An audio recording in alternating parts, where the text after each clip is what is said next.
Is she cheating on me? Why do I always feel like I'm on eggshells around my partner? I just want to run whenever we fight. I don't know what to do. Hey guys, you ever feel like that where you're in a relationship and you're constantly fighting, feeling kind of anxious, feeling kind of numb, maybe you want to run away, but at the same time you don't want to be single? Well, I'm glad you're here because you can actually take that anxiety and make it a gift where it can get you the relationship you actually want. And if you don't believe me, stick around. What's up, YouTube family? David Medawar here. Always a pleasure talking to you guys. And today we're going to talk about using your anxiety in relationships as a vetting tool to get the relationship that you actually want. And before I jump right into talking about how you can do this, let's take a step back a little bit. We've all had really difficult life circumstances that we've been through, whether through childhood, whether through past relationships. It might be trauma, it might be PTSD. Maybe we made some bad partner choices. We've got triggers.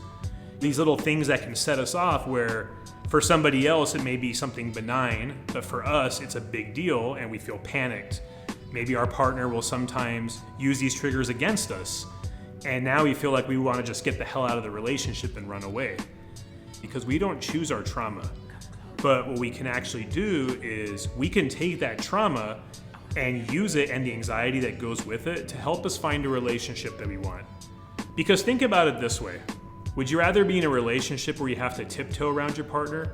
Or would you rather have a teammate who understands the crap you've been through in life and is totally understanding of it and wants to be there for you? Not necessarily to fix you in an unhealthy way, but someone who recognizes your triggers, someone who will be by your side and support you as you work on those triggers on your own.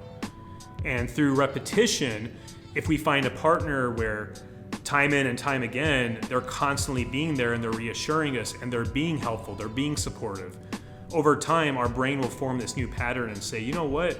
Maybe relationships can actually feel safe. They can actually feel like something I really want to be in, something that feels really good, something where I actually really enjoy it and I'm not just trying to run away from being single because being single feels too painful. How do we get there, right? Well, one thing we need to also do is we need to understand our attachment styles. And there's actually a really awesome book that talks about attachment styles. It's actually called Attached. It's in the description below.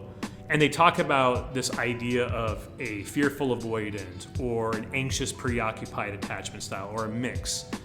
What this can do is when it comes to conflict, when it comes to feeling close to a partner, the way we handle that really can speak volumes about how we attach. When we were growing up, attachment was a key indicator for survival because when you're a kid, you can't just go and pay the bills and get a job. You have loved ones. And so with our experiences that we felt as a kid, that can translate into how we attach as adults. For example, as a fearful avoidant, this is an example where you desire relationships and you want to be close with somebody, but once it finally happens and it feels like it's a reality, you might want to run. Before going into the details of this video and how to find that relationship of our dreams, I really recommend that you check out that book below. And also my book talks about this along with anxiety in general, which is also in the description below. Once we step back and look at how we attach and we better understand our trauma, how then do we take this and find a relationship that we really want? Well, step one would be, does your partner support you? If you feel comfortable enough and vulnerable enough to share your past trauma with your partner, that's already a good sign. And more importantly, if you do this, and then down the road in the midst of an argument, does your partner use this against you? Do they weaponize your trauma against you? That's a huge red flag. That's something to be mindful of, where a really good partner that's good for you, which is always a good question to ask yourself, by the way, is going to take your trauma in your past. They're going to love you more for it, but more importantly, they're going to support you. They're going to want to see you succeed. They want to see you heal on your own because we need to have some level of ownership and independence on our own healing.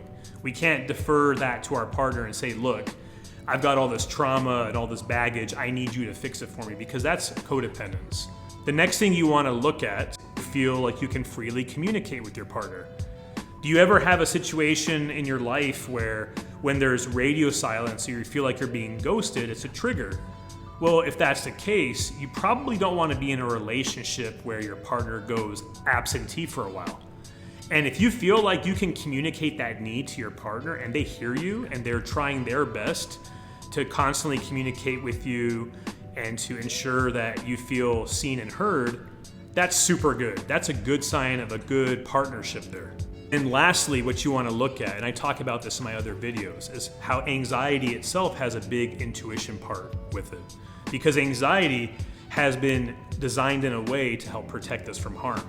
Sometimes intuition is a really, really big indicator of, hey, something is wrong. When you're with this partner, do you feel at peace? Or do you always feel like something isn't right? That's something you want to trust, because if we're in healthy, independent relationships, we're going to want to only accept relationships where we feel safe and secure and heard. But if we're going from an avenue of need and lack that, hey, we don't know how to be single, we want to be in these relationships no matter what because we'd rather be treated poorly than be single and lonely, we're going to accept these red flags. We're going to keep complaining about it. We're going to expect that our partner will change, and they won't because that's just who they are. And we're going to constantly feel this egging, unsettling feeling deep beneath that says, hey, something isn't right. Ask yourself, do you want to be in a relationship like that? Or would you rather feel like your relationship brings even more peace to a life that you already enjoy? Those are some things to think about if you want to know more, and if you want to check out some other content that's coming out in the future, definitely hit that subscribe button. I'll talk to you later. See you.